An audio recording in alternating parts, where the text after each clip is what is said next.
Managing multiple clients or large websites? Automate your SEO with Ali AI. Start your free trial now. Taylor Swift is a link builder. There were rumors that she would get engaged. Our client said, let's give them a free wedding venue. And then we got them 50 links. That's digital PR. Wix Studio, one end-to-end web creation platform for your agency to deliver exceptional work with absolute efficiency. Hi everyone, thank you so much for coming today. I will admit I was a little bit nervous about the 9:30 slot on a Friday morning, so I'm surprised to see so many of you. So yeah, thank you very much for coming. Today we're going to be talking about how to talk to stakeholders about algorithm updates in 2024. And really kind of my goal or objective with this talk is to hopefully help with some of the barriers that we tend to face in the industry around communicating algorithm updates.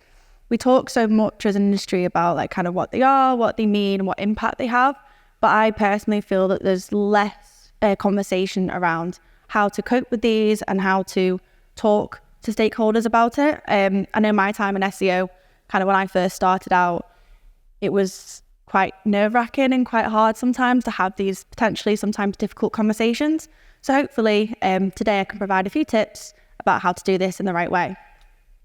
So just as a little bit of an overview about algorithm updates, I am going to ask for a little bit of audience interaction. So please don't hate me. I know it is 9:30 in the morning.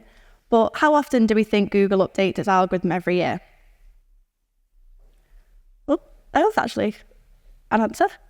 What was that, sorry? 4 times. So actually, Google search is changing on average 13 times per day, meaning over 4,000 changes per year. So lots of these changes can range from small innocuous changes that we barely feel kind of the impact of, or they can be large scale core updates that, as we all know, are can have a lot of impact on a website's performance. So what this means for us is we can see how often Google's changed, and it's changed on such a regular basis. It's really important that as SEOs, we remain on top of what is happening to allow us to communicate in the right way to our key stakeholders. So as I mentioned, while Google does say it's important to make sure you're offering the best content possible, it's important that we keep an eye on what's happening, monitor in the right way so we can respond in the most effective manner. So just want to cover off some kind of considerations and challenges that we can face around algorithm updates. So the first one being client or stakeholders' understanding of SEO and also how these updates impact SEO. So potentially you might be facing some historical opinions on SEO. It's changing at such a fast rate, as we've established. What someone might know 5-10 years ago is completely different to the state of play now. So kind of making sure we can navigate potentially lack of understanding or limited understanding to help us be able to communicate this back in the most effective way. Knowing how to respond, this is something that I think, like I'll say myself, my time in SEO, knowing how to respond in the right way is a challenge, and making sure you can communicate in the best way possible. And also having proof. So what I mean by this is it can be very easy when you're crediting kind of uplifts in performance or drops in performance. Is that actually because of an algorithm update? Or is it something circumstantial? Is it something that's happened kind of on the website, a template, as your client changed something without you realizing? It's really important that before we make any kind of big statements that you've been impacted by an algorithm update or you've not and everything's fine, and making sure we've got the proof to back that up. So 3 key things I'm going to talk about today: how to keep on top of algorithm updates, how to prepare and respond, and some examples about how to communicate these changes. So when it comes to keeping on top of algorithm updates, staying informed is the key to staying ahead. It's really important that we keep on top of what's happening to allow us to be able to communicate this back in the correct way. So a key part of this is the Google Search Status Dashboard. So if you know, you know. If you don't know, get to know. It's a really key place to start. Google have their own report. We have to utilize this where we can. So you are likely to hear through, if you're like kind of big on like Twitter, LinkedIn, you're likely to hear about algorithm updates rolling out there first. But checking the Search Status Dashboard is a great way to keep an eye on what's happening. They kind of update what's going on, timeline, date. It's always just worthy having bookmarked, and you can refer your clients to this. Another key part of this is kind of doing your own tracking. So this is an example of one of our internal ranking reports that we use at Bring Digital. This is automated to update every Monday morning and it allows us to keep track of kind of key metrics alongside our dashboards where we have kind of traffic, clicks, impressions. Allows us to keep track of kind of average position, keywords between 1 to 3, 4 to 10, search volumes. And we like to keep an eye on this so we have that kind of weekly context of what's going on. One of the main parts of this is this annotation section. So this helps us to keep track of any significant site changes, any performance shifts, and align these with any key algorithm dates. It does also help us, it gives us a view of what's going on a broader level. So you can keep track of any key dates, even it doesn't have to be algorithm update related. It can be a new product range has gone live, or the client's pulled back a certain product range, which is then ultimately going to impact rankings because you're not going to have rankings for certain products. This gives you a little bit of a context, and you can then look at dates that things have happened and align any performance shifts around that. And I find it really helpful to give you that kind of broad level, and also it helps when you are communicating back to your clients and stakeholders. Make use of industry experts. So we're really lucky that as an industry, even being here at Brighton today, we've got so many knowledgeable experts to kind of pull information from and learn more from. Make use of these. You've got Twitter, LinkedIn, Search Engine Journal, Search Engine Land, all these really great resources. As long as you're keeping on top of what is going on, it'll give you more confidence and more knowledge to then report this back to your stakeholders. There's so many great individuals in the industry: Lily Ray, Daniel Foley-Carter, Bring Digital's very own Chris Lever if you're more technical minded. Make sure you keep on top of these people and share what they're sharing, because it can really help you kind of be in the best position possible. So when it comes to preparing and responding to algorithm updates, in the words of the iconic Moira Ship, one must prepare for any event. And it's really important that you might think, how can you really prepare for algorithm updates? Kind of the point here is that you can't really. The best thing that we can do when it comes to preparing for an algorithm update is to make sure that our SEO strategies are up to date and always utilising best practices. So as we all know, algorithm updates, we might get a few murmurings in the industry. People have noticed some performance shifts. We don't really know when it's going to happen. But making sure you keep on top of best practices, having the best strategy in place, that's the best you can do when it comes to preparation. But then say an algorithm update does hit, and what do you do next? So in the first kind of few days or weeks after the update, you should be kind of just reviewing your traffic and rankings, keeping a note of what's going on. Have you noticed any kind of key pages that have been impacted? Any certain like priority terms? Just make sure you keep an eye on what's going on. And the key point here is really important, only once the rollout is complete and it's been confirmed by Google as actually an algorithm update, you should do a content audit. And the reason that we say only do this once the rollout has been complete is because you should only make large changes to your content when you know exactly what improvements need to be made. At the time when a rollout has begun, it's very unlikely that you won't know what signals that Google is prioritizing or deprioritizing. So by kind of being too reactive and rushing in and making any on-site changes while the rollout is happening could ultimately have like a more negative impact than if you just left it to begin with. Always do your technical health checks. You want to make sure that your site is in a strong point, that Google can access the content, that users can still access your website, and make sure everything's performing as it should be. And then once the rollout is complete, you should make a list of areas to tackle that are based on your findings. It's really important that this is done once the rollout is finalised and you've kind of got a clean state of affairs to play with. And then a key part of this is don't panic. People tend to make poor decisions when they're feeling panicked and stressed, and it's no different when it comes to algorithm updates. It can be really hard, and I hold my hands up. I know myself a few years ago having these difficult conversations with clients. It can be really kind of not a nice feeling. I keep doing that. It can be really not a nice feeling. You want to kind of give the best results to your clients, and if things aren't going well, it can be an uncomfortable conversation, but it's important that you kind of stay calm and make the correct decisions.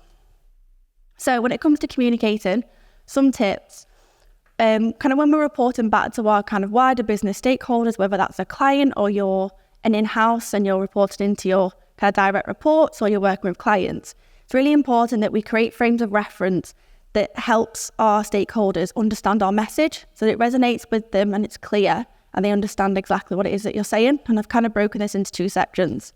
So contextualize, it's really important that we speak in the language that our clients and our stakeholders can relate to. So what is their main KPI? Do they see rankings as a means to an end, or are they really focused on the detail and they want a lot of detail? Make sure that you're kind of relating to ideas that are familiar to them, relating to their KPIs, and that you're presenting data in terms of kind of ROI, benchmarks, or what matters to them. You can tailor your arguments and your kind of findings based on how they communicate and what matters to them. Another key part of this is to simplify but also make it valuable. So make sure that you kind of don't use too much jargon, you're breaking down information, keeping it as simple as possible, as going too complex or too in the detail, if that isn't how they kind of communicate and how they understand, it can cause other complications and ultimately leave them to feeling more confused than they were to begin with. I've just got a couple of examples on this. So we've all been guilty of doing this, kind of very top level. Visibility is improved, impacted keywords are this, traffic is up. Great. While this is very short, and now I said keep it simple, this, while it is keeping things brief, it can also kind of lead to more confusion because this opens up so many more questions. Kind of, well, what's the impact on kind of the bottom line? What's happening to revenue? Kind of, what does this actually mean? However, this is the kind of example, and yes, while it's much, much longer, this is the example that kind of tells your stakeholder what's happened, why they should care, and what this impacts, and what the next steps are. So while I appreciate that this is kind of an idealized version of an increase, you can ultimately switch it and make it negative if there has been like a drop after an algorithm update. Sorry, not make it negative, have it on the reverse when there's been a decline. And I've bolded here kind of the key statements that are likely to kind of resonate with your stakeholder and the metrics that are important to them. So revenue contribution, sales growth, new customers, target for the quarter, and then also outline the next steps. This is what we're going to do, and this is how we're going to do it. This is likely to then leave your stakeholder feeling reassured and in a confident position, whether it's a positive or negative decline, that you've got a plan in place and this is what we're going to do.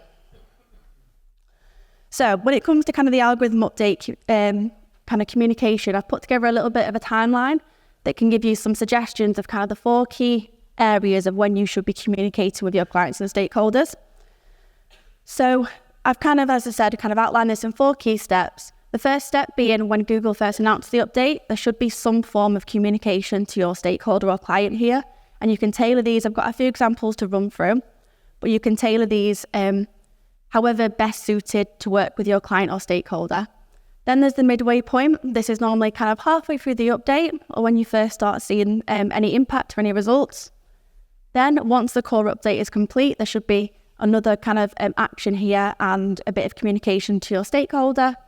And then finally at the end, whether it's time to take action or not. And I say kind of take action or not here because it doesn't always necessarily have to be that there's a recovery plan or next steps plan. It might be that an algorithm update has happened, rolled out, everything's fine, everything looks stable, that's great. So I'm going to run through a few examples of how you might choose to communicate to your clients during these key 4 stages. So the first step being internal and external updates. So this is an example of something that we do at Bring Digital, and also we do it on a regular basis, as well as during these times of algorithm rollouts. It's kind of an SEO monthly newsletter, so it's nothing fancy. It's just on email, kind of doing a roundup of everything significant that's happened in the industry during that month. And it's kind of a simple way of sharing like bite-sized information to keep everyone up to date. And we do also share these with our clients. It's just a kind of small, engaging way of outlining, here's some key things. As you can imagine, when AI overviews kind of came out early this year, that was a big topic. We wanted to make sure our clients were aware of we knew what was going on and monitoring it. And we've got plans in place. And it allows knowledge share and it goes out to the whole company, not just the SEO teams. It goes to paid media, affiliates, so everyone's in the know. And you can easily use this to send to your clients. When an algorithm update does get announced, we tend to drop a quick line to our clients and just say, this is what's happened, this is what we know so far, we'll keep in touch. If you'd rather that you communicate it to your stakeholder first, then they see it online somewhere and it causes more uncertainty. Then kind of the second step, this is that kind of midway point. You could have another communication path with your client or stakeholder. And this is another example of how you might choose to do this. This is an example of a performance report that we put together for one of our clients. This client in particular was very big on detail, working with an in-house SEO team. They like to know a lot of important metrics around like rankings. They had a few key terms that mean a lot to them as a business. So we pulled together this performance report and tried to structure it in a way that was easy for the client to digest, kind of made it suitable for all levels. So you can tailor it to be suitable for internal marketing managers all the way up to if it got shared to a board level member, they'd be able to understand it. And it just adds that extra layer of reassurance for your client and your stakeholders that there's that ongoing monitoring happening. And particularly during times of kind of turbulence when there's lots of uncertainty, it's good for your stakeholder to know you're on top of things. So just some examples of how we broke it down, kind of quick links to allow easy navigation through the report. Some highlights and lowlights coverage of the priority keyword movements. Again, if this is something that matters to your stakeholder and client, then great. If not, you can remove it, replace it with the metrics that matter to them. Some notes on the current landscape. This is always important, particularly if it's an algorithm update that's taken 28 days to roll out. Clients might start getting a little bit impatient, so it's important to keep reminding them that the rollout is happening and that we're monitoring and doing what we can. And then also some performance notes and commentary, and you can make this as detailed or as top level as you need it to be. And always tailor it to each individual client. You don't want a one size fits all, because what works for one might not work for another. Then that third point of the communication timeline, this is when the rollout has finalised. This is when you should be doing your analysis. And this is when you want to start pull together all that monitoring, all the metrics you've been keeping an eye on. Then you can start doing your deep dive. What's happened? Where have we seen growth? Where we've seen drops? Obviously look at clicks, impressions, traffic. Start pulling together that wider piece. So then by the end of it, you can go to your stakeholder or client with an action plan. And then the last point of the timeline, and again, whether it's time to take action or not, it might be that nothing needs to be done. Great, everyone's happy. Or you might have a list of things that need to be done, suggestions to your client, and it's just important that you communicate in whatever way you feel is best and most suitable, and also that your client's aware of what's happening. So, just a few key takeaways to remember. It's always important to monitor performance and keep track of movements. Make sure the only way you can communicate in the best way is that you know exactly what's happening and you're not just trying to kind of fluff over what's going on. You're reporting back on the metrics that matter and what's actually happening. Make sure you utilise what information we get from Google. Best practices, the search data dashboard. We only get so much information. A lot of it is guesswork. So whatever we do get from them, it's important that we use it as best as we can. Don't panic. It's easier said than done, I know. But it's important that we do have a strategic mind point and that every action that we take is informed and we're making the best decisions. So although it can be hard sometimes, we want to make sure that we're delivering the best value to our clients and stakeholders. And communication is key. So it's our responsibility as SEOs that we ensure that our stakeholders, whether that's internal or clients, they're informed about changes in the search landscape and they understand how these changes impact them directly. We're the experts. We just need to make sure that our clients and stakeholders know this too and can see that and that we're adding value where we can. So, just a quote I'd like to leave you with today. There are no secrets to success. It is the result of preparation, hard work, and learning from failure. And kind of the key point here is that there are no secrets to success in SEO. A lot of it is just preparing where we can, working hard, looking at the data, and trying our best to get the best results for our clients. And when it comes to algorithm updates, it can be a challenge, but it's important that we just keep going, stay cool, calm, and collected, and make sure we're communicating everything back in the right way to provide that reassurance. So I've made a QR code if you'd like to connect with LinkedIn. I'm more than happy to share the slides afterwards. I hope you found this useful and there's some tips for you to take away from today. Thank you very much. It's been a pleasure.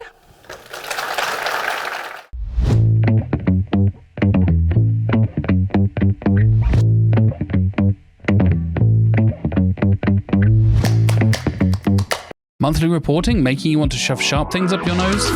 Try Dragon Metrics, the all-in-one SEO software with mind-blowing reporting tools.